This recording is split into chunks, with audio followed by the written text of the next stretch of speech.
Sejam todos muito bem-vindos ao canal Coração Cristão.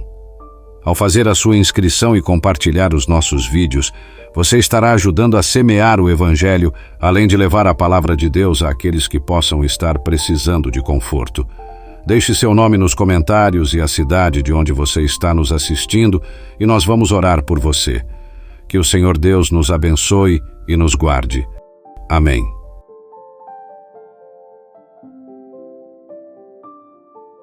Eu nasci em um bairro pobre, onde o crime era uma realidade cotidiana e as drogas estavam sempre ao alcance das mãos. Não era necessário que eu fizesse muito esforço, pois havia um ponto de venda de drogas praticamente em frente à minha casa. Desde muito cedo, eu tive que conviver com homens armados e som de tiros. Cada vez que eu abria a janela da sala, eu dava de cara com uma pequena multidão de jovens consumindo aquelas substâncias, alguns sentados no muro da minha casa, outros sentados nos degraus da entrada, outros encostados no portão. Na mente de um jovem em formação, aquilo começou a me parecer algo normal. Para mim, usar aquelas coisas era uma coisa que todo jovem da minha idade fazia. Era algo tão normal e corriqueiro como tomar café ou escovar os dentes. Meus pais eram trabalhadores, mas o dinheiro nunca era suficiente. A necessidade de sobrevivência e a falta de oportunidades me empurraram para um caminho sombrio desde muito cedo. Eu me lembro de ter apenas 8 anos quando roubei pela primeira vez.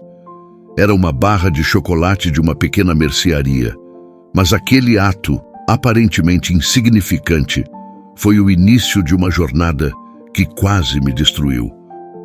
Como eu disse, esse comportamento era normalizado na minha cabeça.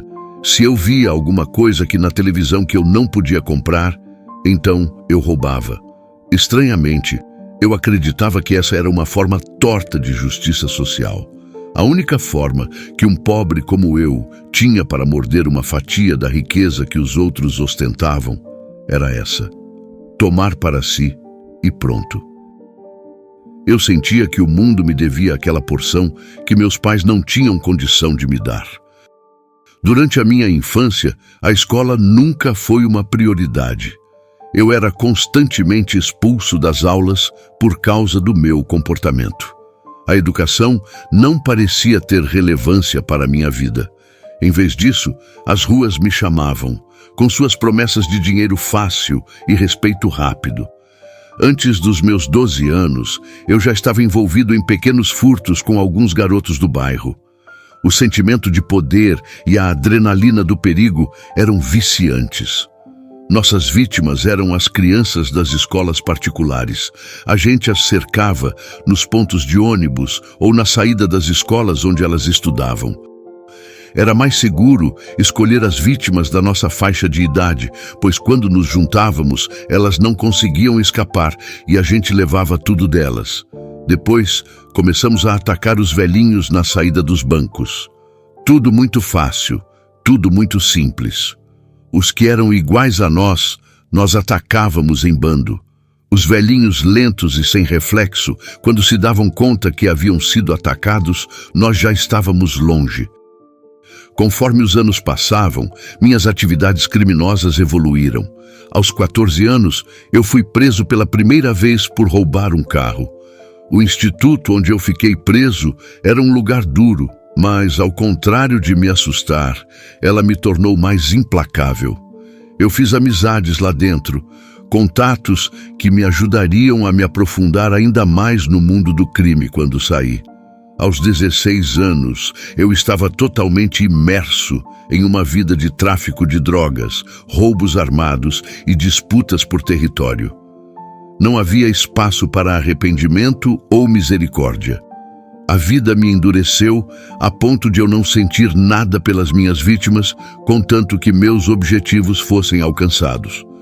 Um dos meus mentores me dizia para a gente não levar as coisas para o lado pessoal. Se eu fosse roubar um carro, eu não deveria fraquejar se eu visse uma mãe com uma criança no banco de trás. Eu tinha um objetivo a cumprir e não podia falhar. Ele nunca me disse para agir com violência, ao menos que a vítima reagisse. mas também ele nunca me ensinou a pedir por favor. Minha família, apesar de tudo, nunca desistiu de mim. Minha mãe, uma mulher criada dentro da igreja, sempre orava por mim, me pedindo para mudar de vida. Mas eu ignorava suas súplicas. Na minha mente, Deus não tinha lugar no mundo em que eu vivia. Como poderia existir um Deus que permitisse tanta pobreza, violência e desespero? Eu não via propósito nem esperança, apenas uma longa estrada de destruição à minha frente. Eu estava cada vez mais conhecido na minha comunidade. Eu estava escalando os degraus para chegar ao topo da facção que eu pertencia. Segundo os meus superiores, eu era frio, metódico e tinha muita atitude, além de ter as mãos firmes e um olhar que levava pânico às vítimas. Foi nessa época que eu me afundei de verdade no consumo de entorpecentes. Eu usava várias coisas diferentes. Eu fumava muito e também gastava muito dinheiro com bebidas e mulheres. Muitas vezes, no fim das noitadas, eu não tinha um centavo no bolso. Uma madrugada, depois de ficar usando entorpecentes a noite toda, eu entrei em uma paranoia de que eu precisava de dinheiro para comprar mais. Eu pus uma pistola na cintura e fui para o ponto de ônibus e acabei tentando assaltar o meu próprio pai. Ele saía de casa muito cedo e pagava sempre o primeiro ônibus. Ele estava sozinho quando eu puxei a minha arma e a enfiei no rosto dele. Eu só fui reconhecê-lo depois que ele me disse: "Sou eu, meu filho." A minha mente estava tão perturbada que eu demorei um tempo para reconhecê-lo. Quando isso aconteceu, eu lembrei das palavras do meu mentor e eu disse apenas: "Não é nada pessoal, me dê a sua carteira." A expressão no rosto dele é uma coisa que nunca mais saiu da minha mente. Era uma expressão de decepção, dor e frustração. Com certeza ele deve ter pensado que a culpa daquela vida que eu levava era dele e que ele de alguma forma havia falhado como pai. Eu não tive oportunidade de dizer a ele que ele fez o melhor que pôde e que ele nunca falhou comigo. Ele acabou morrendo alguns meses depois após sofrer um infarto. Eu só fui saber da morte dele depois de 4 dias, pois eu estava em uma comunidade distante, fazendo alguns serviços para o tráfico local. Mas foi somente aos 18 anos que a minha espiral de autodestruição atingiu seu ápice.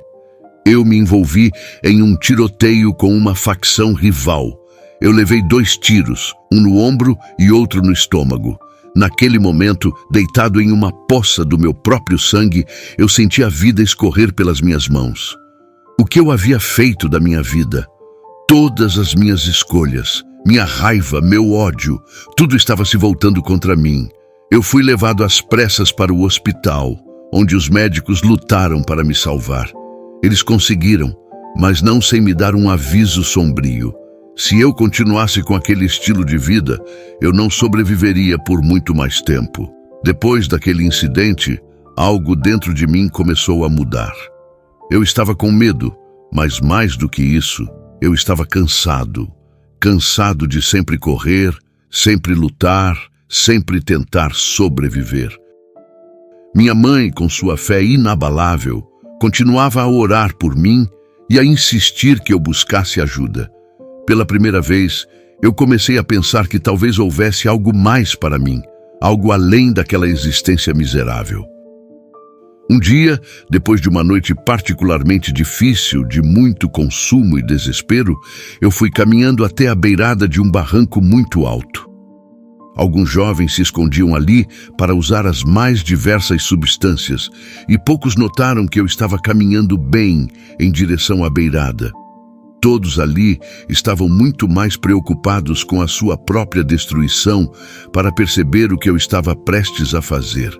Na verdade, nem eu mesmo consegui perceber e eu só me dei conta quando eu parei de súbito com os 2 pés bem na pontinha do fim do terreno. Naquele momento, milhares de sons e cores passeavam diante dos meus olhos. Eu me sentia como se eu estivesse escorregando pelas costas de um dinossauro. Era como se meu corpo estivesse sendo jogado de um lado para o outro. Era como se eu estivesse dentro de um navio à deriva no meio do oceano. Eu me lembro bem de como eu defini essa sensação depois que eu recobrei o juízo. Eu era como um rinoceronte em uma montanha de geleia. Eu me abaixei e estiquei os braços. Então eu disse bem baixinho: Deus, se eu me jogar daqui, o Senhor pode me fazer voar? Eu fiquei um tempo remoendo aquela frase sem sentido que eu havia dito, a mente vagando bem longe. Depois eu disse: e se eu continuar aqui e ficar de pé? O Senhor pode me sustentar. Não sei se minha fé pode fazer o Senhor mover montanhas, mas se ela fizer apenas o Senhor mover essa escuridão do meu coração, eu já vou estar satisfeito. E naquela hora, eu senti uma espécie de estalo na minha mente. Eu olhei para as luzes que se estendiam ao longo da comunidade e eu vi uma luz amarelada bem distante. Havia muitas luzes, mas aquela ali, pequenina e solitária, parecia estar me chamando. Eu fiquei de pé, deixei tudo para trás, dei a volta e comecei a descer em direção àquela luz. Eu fui caminhando sem saber para onde eu estava indo. Estava tudo tão escuro que eu mal podia ver onde eu estava pisando. Depois de muito caminhar, eu cheguei ao lugar de onde aquela luz emanava. Era a pequena igreja do bairro onde havia passado a minha vida toda. Era um lugar que eu sempre desprezei, mas algo me chamou naquela noite. Talvez fosse a voz da minha mãe ecoando na minha mente, ou talvez fosse o meu próprio desespero me empurrando para procurar alguma coisa, qualquer coisa que pudesse me salvar de mim mesmo. Mas certeza mesmo era que Deus havia me ouvido. Se eu queria começar a caminhar com as minhas próprias pernas, ali estava o sustento que eu havia pedido há alguns minutos atrás. Eu não precisava mais voar e nem pular de nenhum abismo.